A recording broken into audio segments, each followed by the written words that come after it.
ঢাকা জেলার সাভারে বিশেষ অভিযানে 2 ডাকাত ও ছিনতাইকারী দলের সদস্যকে গ্রেফতার করেছে জেলা গোয়েন্দা পুলিশ। মঙ্গলবার ভোর 3:30 দিকে সাভার থানার আমিনবাজার এলাকা থেকে তাদের গ্রেপ্তার করা হয়।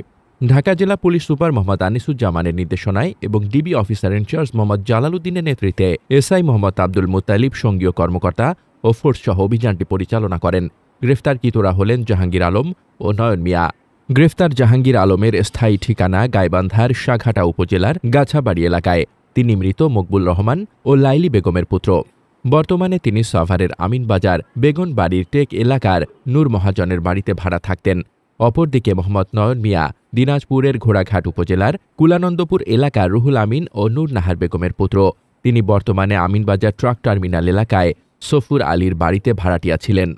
ডিবি পুলিশের প্রাথমিক জিজ্ঞাসাবাদে জানা গেছে, তারা দীর্ঘদিন ধরে সাভার আশুলিয়া ও ধামরাই এলাকায় ছিনতাই, চুরি ও ডাকাতিসহ বিভিন্ন অপরাধমূলক কর্মকাণ্ডে জড়িত ছিল। তাদের বিরুদ্ধে সাভার মডেল থানায় মামলা নং ৭৪ তারিখ ১৯ অক্টোবর ২০২৫ খ্রিস্টাব্দ দণ্ডবিধির ৩৯৯/৪০২ ধারায় মামলা দায়ের করা হয়েছে। বর্তমানে তাদের বিরুদ্ধে আইনগত ব্যবস্থা প্রক্রিয়াধীন রয়েছে। মোহাম্মদ শামীম রেজা, দৈনিক খোলা চোখ।